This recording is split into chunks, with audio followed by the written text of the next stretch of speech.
Hello everybody, this is Chris Kadowski, your So Right Mobility Specialist. Today we are going to talk about that pesky pain in the front part of the shoulder that we get when we bench press. So I know what it was like when I was young. I would go to the gym, bench press 3, 4, 6 days a week. After a while I started to develop a pain in the front part of my shoulder. And I wasn't alone. Several of my other friends did, and even still to this day, I'll get a lot of people coming in saying, hey, I got this really bad pain in the front part of the shoulder. I can't bench press. I can't overhead press. I can't even put my shirt on sometimes. So what are people usually doing? They're putting ice on the shoulder, taking pain pills. They might massage the front part of the shoulder a little bit or get a ball and massage the front part of the shoulder. It'll feel good for a little bit and then the pain comes right back. What gives? Well, the reason for that is that we are looking in the wrong place. The culprit just so happens to be the infraspinatus, okay? The symptoms are completely different, and the reason being is we tell our clients that there are only two different types of pain in the human body. The pain that your brain feels and the pain that you feel. So when the infraspinatus, which is very important in controlling the arm, gets damaged, what the brain will do is send pain into the front part of the shoulder or on down the arm, prohibiting you from using it. Okay? So here we have the infraspinatus in green right here. And what happens when this sucker starts to get overloaded and tight from us benching too much is we start to develop trigger points in it. It's going to look just like this. So here we have the same infraspinatus muscle. You can see it's attaching itself to the head of the humerus, your upper arm. Okay, we have two trigger points here that we're going to be concerned with. These two trigger points are going to send pain into the front part of the shoulder, and if they get bad enough, on down the arm. Okay, so what you actually want to do, and I know it sounds counterproductive, is you want to put some pressure into this infraspinatus muscle, even though it's super far away from the front part of the shoulder and you think that it doesn't have anything to do with it, in order to get rid of that pain. All right, so we're going to go ahead and go in the lab now, and I'm going to show you exactly what to do in order to bench pain-free. Okay guys, here we are in the Kismet lab right now. I'm going to show you in 3 simple steps how to get rid of that pain in the front part of your shoulder. So remember, we want to get onto that infraspinatus. We're going to take a lacrosse ball and we're going to roll that lacrosse ball onto our shoulder blade. Okay, and typically when people get up there, there is going to be a lot of pain. So we want to apply a little bit of pressure with the ball by leaning into it and just doing short strokes forwards and backwards.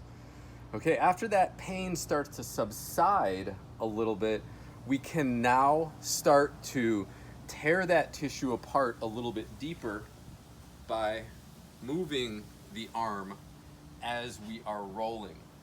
Okay, so we're pinning that tissue down, we're moving the arm, tearing things apart. A lot of times you'll get pops in the shoulder, you'll get pops in the elbow, pops in the wrist.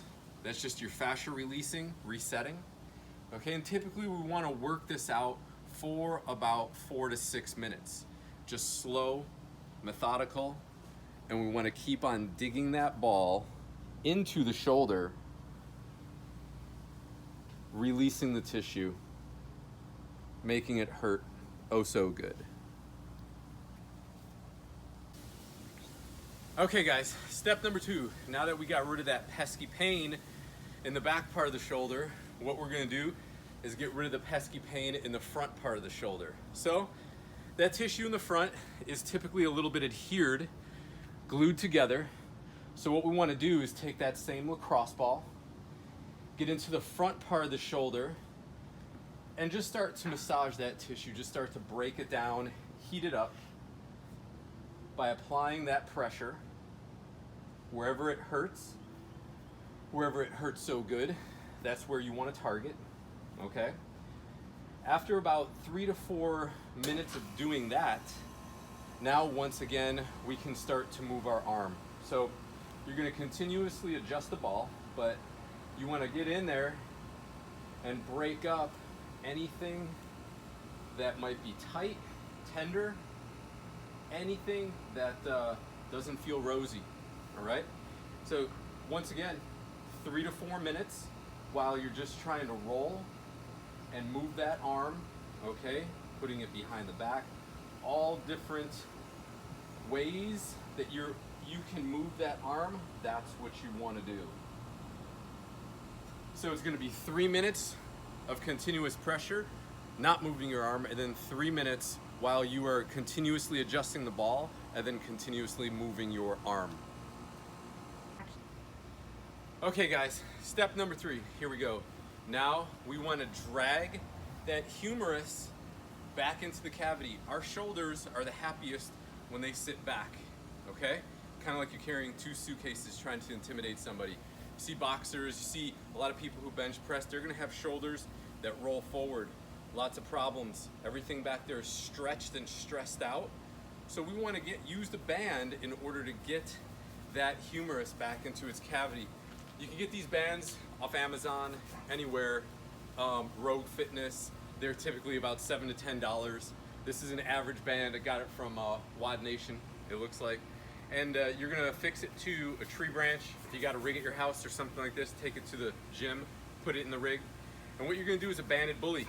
So we get our arm into the band, and you can see it's already lifting up on my shoulder, okay?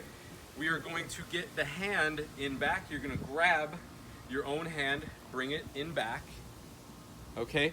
And then from that position, we are going to lean forward, relaxing that shoulder, allowing the band to pull that bone back into its place, or to at least drag it posterior a little bit more so we don't get that pain, we don't get the problems, and we allow that muscle to rest so it's not always being tugged upon.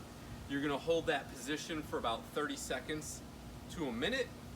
If your hand starts to go numb, don't worry about it. It just shows that you're not done opening up the tissue surrounding the shoulder yet.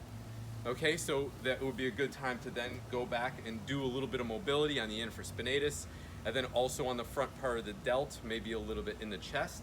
But you typically want to do this about 3 to 4 times for 30 seconds to a minute. I'm gonna grab my arm again, okay, step forward, and I'm just gonna allow that band to pull my humerus, to pull that shoulder posterior a little bit more, to give that tissue a break and to expand the tissue in the front as well that has been adhered to.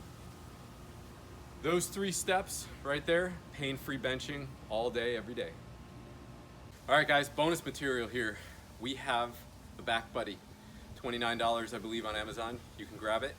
What we want to do is use this nice pointy piece of plastic in order to get in there a little bit more precise, okay? And this definitely isn't for the faint of heart, all right? This is going to hurt a little bit more than the lacrosse ball, but the same rules apply.